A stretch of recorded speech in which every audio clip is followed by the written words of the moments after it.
Okay, so what you do is actually write this as df the q1 dq1 dt plus df dq2, assuming that this will be a function of three of them, because this is a three vector. Okay, dq2 dq2 dt plus df dq2 plus dq3 dt partial f partial 3. And in three vectors, this is just q. In initial notation, this is just qj partial j f. Right? In initial notation, that is just that, and that just becomes qj dot with. I think he writes this as this. He writes this as that. Okay. And then because you're differentiating with respect to qj, then you get a lambda output because of the change of area. So you just make use of this formula. And you see it very often again in fluid dynamics. So you get the second formula by just doing that. And then, what about the second term? Second term is a lot harder to do. It has the curl of the Q of the curl across something. Very difficult to do. But I'd like you to learn something called the Levi-Civita symbol or notation, or maybe it's called tensor. Levi-Civita tensor. Okay, this is often found in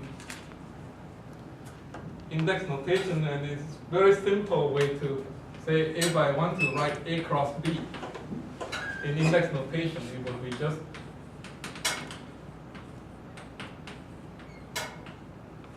I just write this as this. Okay, and what is this tensor? This tensor has 1, 2, 3 equal to epsilon 3, 1, 2 is to the epsilon 2, 3, 1. And then if you change the sign of this, if this is even permutation, if you change the permutation of this, it will be 1, 3, 2. Okay? If you depart from an even permutation, you get a minus sign. And if any one of the two are equal to each other, they are equal to 0. Okay? So it's like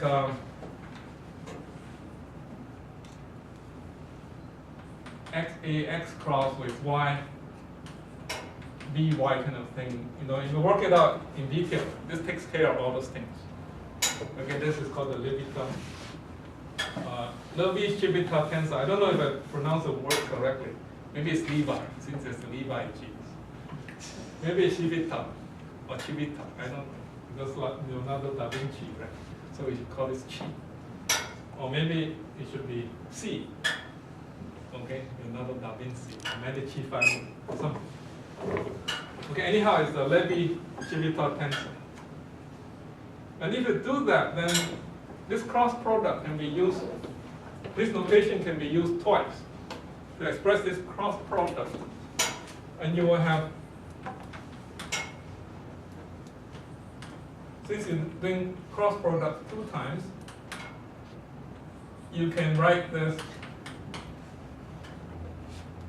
Take the L component of the first one, take the J component of the first one, the L component of the second one, and then the N component of the third one.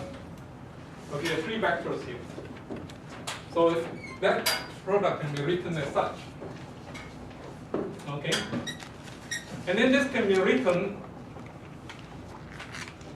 something that you can learn, maybe good for you to learn, product of 2 Levi-Civita function is equal to this.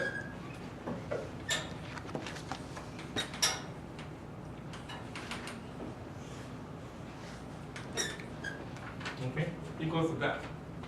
This you can prove very easily using the back of the cat formula. You remember the back of the cat formula, right? Let me try to erase this. So say if I have A cross B cross C, I'm doing cross product 2 times, then I will involve 2 of these functions. And then you can write this as back of the cat A dot C minus C A dot B. So it splits into 2 terms. And split into 2 terms, you find that the left-hand side involves this term, the right-hand side can be written as this. I won't go into the detail. You can do the proof quite easily. But the back of the cat formula can also be derived very simply. Okay. That this has to be a vector that does not point in the A direction. It either points in the B and the C direction. So very readily, you can say that this must be alpha B plus beta C. Very readily. It cannot have a component in the A direction. Then you dot this with A, I think. You dot this with A must be 0. Dot this equation with A. Must be 0, so 0 on the left-hand side must be alpha A dot B plus beta A dot C. And this says that this constant times this equal to this constant times this must be 0. It means that it must be of the form of maybe L A dot C. This constant must be of the form of L A dot C minus L A dot B times A dot C. Okay, it must have this form in order for it to cancel each other. Okay, this term must be linearly proportional to this term. This term must be linearly proportional to this term. That's why you have these coefficients there. And then you find that you test this for a very simple case, x cross y cross z, say. Y cross z, it equals something, and then you plug in and find that L equals to 1, I think.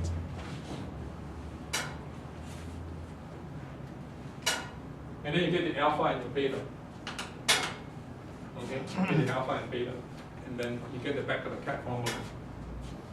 And then you can establish this identity, and you plug that in, and then you derive all the things. I won't have time to complete the derivation, but at least you learn something about index notation, and you learn something about the Lebesgue-Chebyshev tensor, and you learn something about when they multiply together to get you this formula.